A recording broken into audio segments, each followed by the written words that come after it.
Biomechanical Principles of a Basketball Jump Shot by Monty Anderson.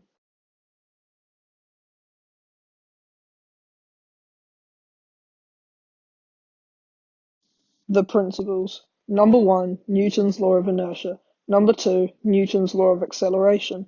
Number 3, Newton's law of action and reaction. Number 4, stability. And number 5, force summation. And number 6, projectile motion.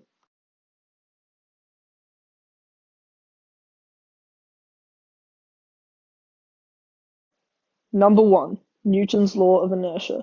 Newton's first law states that an object at rest will stay at rest, and an object in motion will stay in motion with the same speed and direction unless an unbalanced force acts upon it. With a basketball, this means that humans are the force that moves it from rest, and the forces that stop it from staying in motion are air resistance and gravity. The net and possibly other players can be the force which prevent it from staying in motion as well.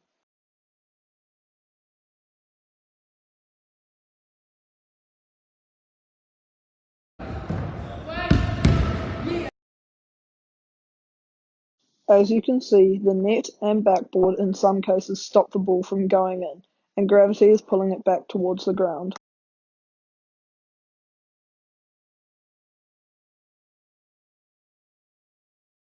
2. Newton's law of acceleration. Newton's second law states that an object will only accelerate if an unbalanced force is acted upon it. The presence of an unbalanced force will accelerate an object, changing its speed or direction, or maybe even both. In order for the ball to gain momentum, the shooter must apply force through the hand. In terms of acceleration, the technique can be changed in order to generate a greater force.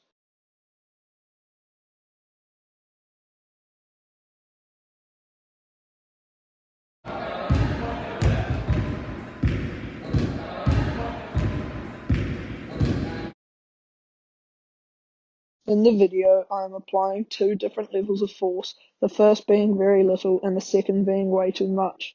You need to use the right amount of force to make sure the ball ends up in the net.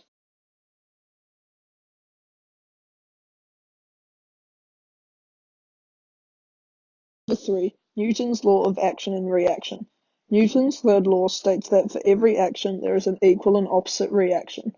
By applying force through the legs against the ground responds by applying the force back against the shooter, which allows the shooter to gain vertical momentum. The force from the ground is greater than the force produced by the shooter, due to the overwhelming difference in mass that the ground has in comparison to the human body. This same equation is in play when we consider the force applied from the body against the ball. Due to the ball having a much smaller mass than the human body, the ball is propelled forward.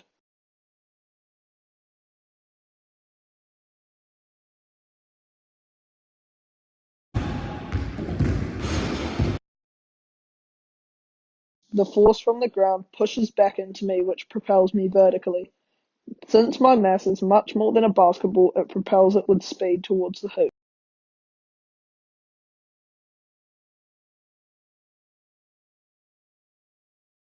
4. Stability. To have good stability and balance, you need to have a good base of support, BOS, a good center of gravity, COG, and the line of gravity, LOG, has to be in line with the center of gravity.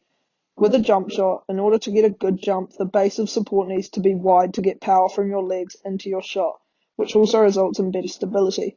To enhance the vertical momentum, it is better to have a wide base of support so the knees can be bent properly. It is also important to have the knees slightly bent with your hips in line with your feet as well.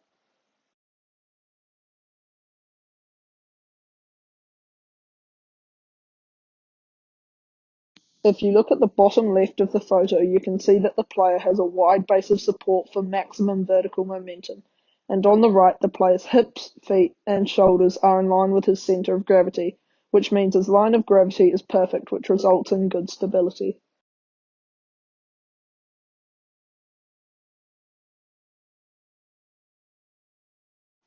Number 5. Force summation.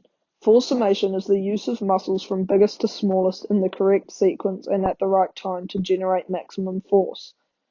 This is the most relative of the principles to the jump shot because it requires the use of many muscles in a sequence from legs to stomach to chest to shoulders to arms to wrists.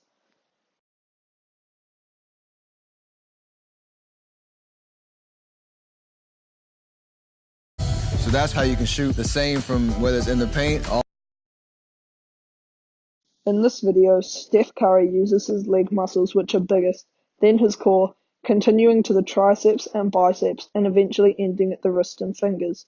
He used them all in the right sequence and at the right time to generate maximum force.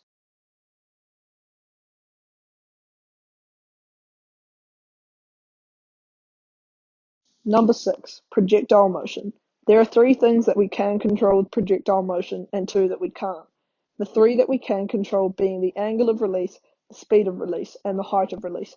The 2 that we cannot control are air resistance and gravity. In basketball, all of these apply majorly. The angle of release will need to be at around 55 degrees to go in. The speed of release will need to be fast with power, but not too much. And height of release is basically the more height the better.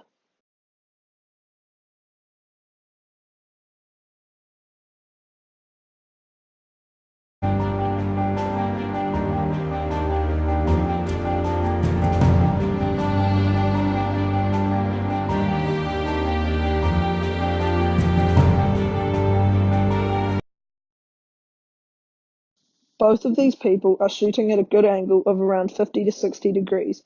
It is hard to tell as it is in slow motion, but the speed of release is good and will not fall short or go too far from the hoop.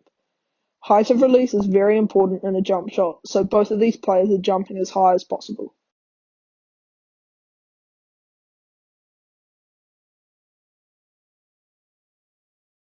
And that's it. Hope you enjoy and hope it was good. Thanks.